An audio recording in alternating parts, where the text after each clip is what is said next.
it's Doris with All the Books, and I am here for hashtag Indie Press Project. Spoiler alert, I have not finished either of the books that I picked out for this month. I know, yet another day that I have fallen victim to the squirrel syndrome. I just haven't been able to focus this month. It's terrible. Tomorrow is April, so I have high hopes. So I've started both of these and I'm really loving them. So I'm going to tell you a little bit about them and just look in the next week or two for a wrap up where I'll tell you what I think.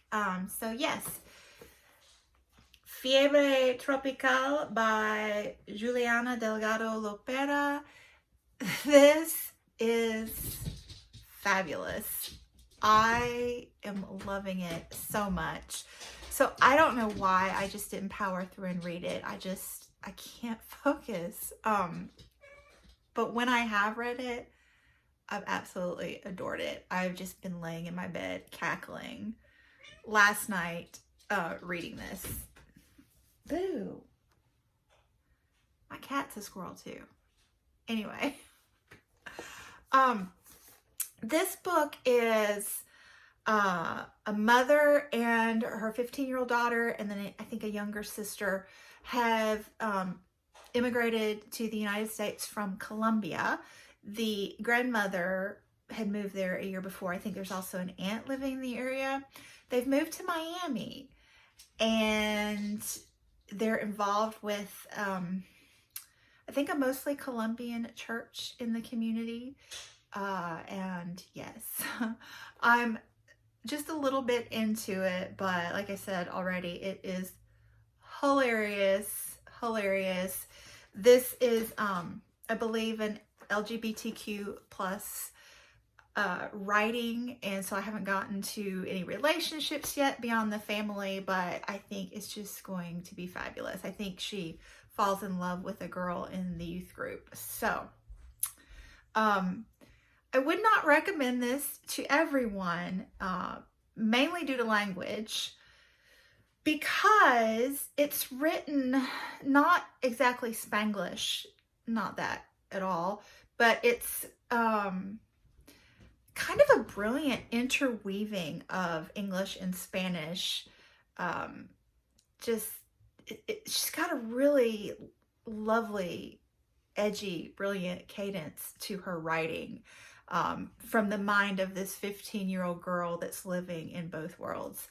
So I'm loving that part. But as I'm reading it, you would, to enjoy this book, have to be either of the mindset that you don't have to understand every single word, every single phrase that you read to appreciate it, which I think you could, definitely.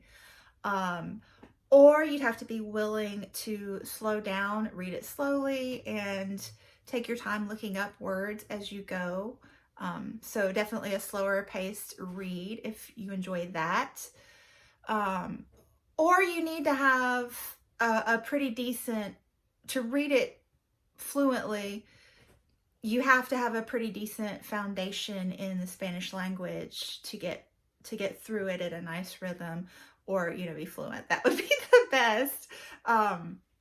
So yeah, I'm not fluent, but I communicate quite well. So I'm still having to look up things periodically, especially things that are words that are very precise to Colombian culture. But such good writing. It's really good. The other thing that I would mention, some people may not like it, she's very irreverent about religious settings, religious context. So with both Protestant and Catholicism, so there's quite a bit of humor at the expense of the church in here. So if that bothers you, this might not be the book for you either. Anyway, I did want to read one passage. I am a native Floridian. I grew up in North Florida, and this is Miami, which is almost as far south as you can go outside of Key West. There's still that. And, you know, big city versus I grew up more rural. But Florida is still Florida. I mean, gorgeous cover too, right? But I got to read this passage because I'm like, oh yeah. Anyway, here we go. It's a whole page, but they're short pages, so I think we can do this. Our townhouse sat facing the dumpster, and beyond it, the lake surrounded by dying palm trees, framed by the crisscrossing highway. From the third floor, we witnessed the stunning orange sunsets eating at the sky, while families of possums violently dug up their dinner. Sometimes, por la mañana, I'd wake up to Mommy's screams. Dios mío! 1 or 2 possums killed that night in a gang fight over scraps of avocado. En Colombia, truchas. En Miami, el animalejo ese. They particularly enjoyed Tata's fried plantains, would crucify each other over their pointy teeth for them. Possums were giant rats that we pretended were not giant rats because this was the US of A, the promised land, where friendly giant Coca-Colas handed you a green card to shop inside a luxurious McDonald's until the end of your days. There were no disgusting animals here. Como se te ocurre? Estamos en los Miamis donde todo es luz, todo brilla, todo tiene descuento.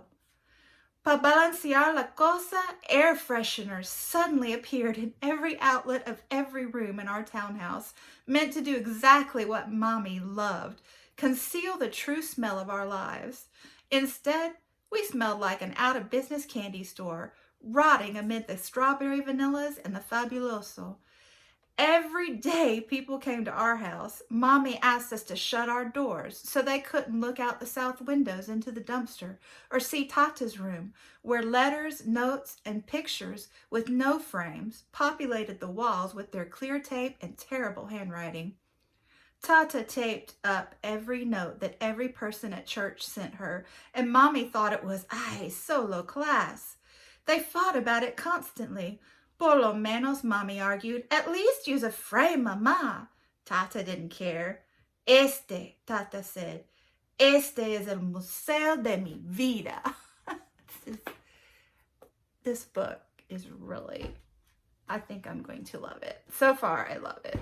So, the other one that I have picked up, did I even say? These are from Feminist Press. Sorry. There we go. Feminist Press.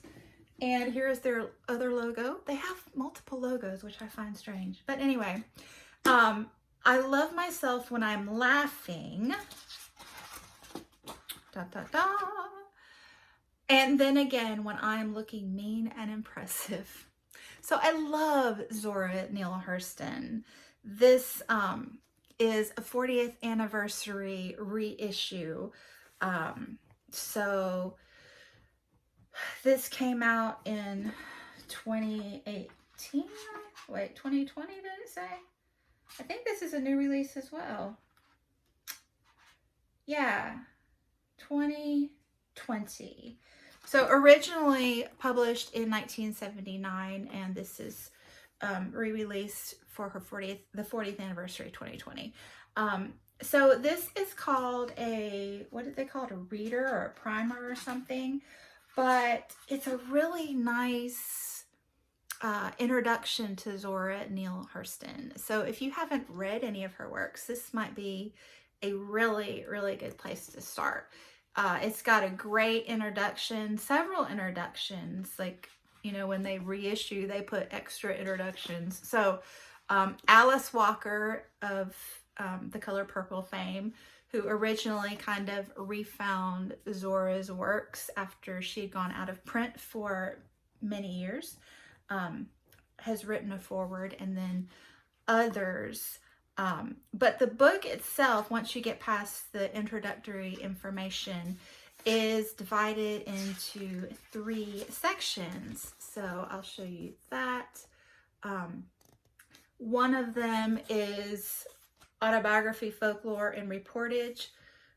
One is essays and articles, and the third is fiction. So you just get little excerpts from her research and her storytelling. And I, like I said, am from Florida, so I've got the Florida connection going on with both of these books. But Zora herself was from kind of north central Florida, and I'm from North Florida. So I just adore reading her writing. She's so good with speech, and that's what she studied. She was researching the anthropology of the Black community at the time in North Florida. So the speech patterns she uses in these books are like, they're very musical to me. They're the cadence of my childhood. And so I really have an affinity for, you know, listening to her writing. And it's just, she just had such a talent for being among people and recording their words and thoughts.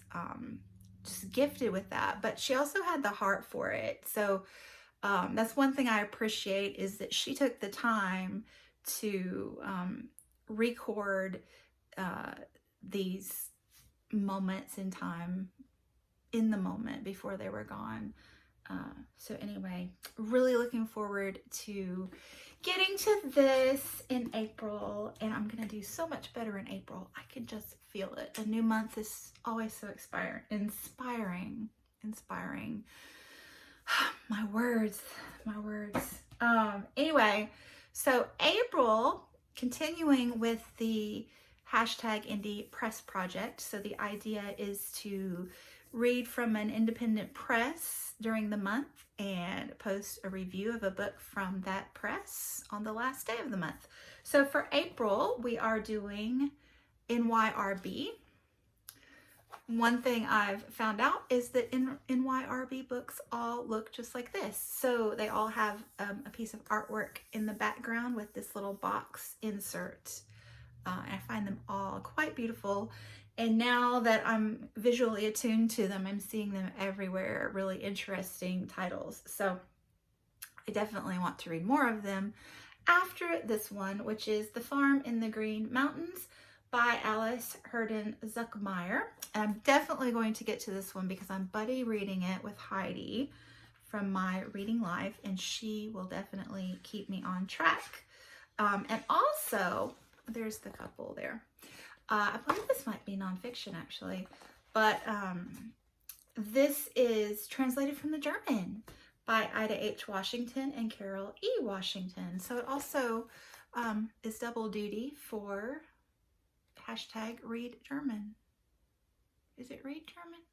I don't know what the hashtag is, but with Britta Bowler and Mel from Mel's Bookland Adventures, we are reading German translations all year. So yes, that's it. And I have successfully completed a month of booktubing. I posted a video every other day in March. So like, that's probably the only shining accomplishment of the month for me. Maybe I could think of more. I've done housework and yard work. Anyway, I should be quiet now. Yeah. Okay, I'm gonna stop. Thanks so much for watching, and I will be back soon. Bye.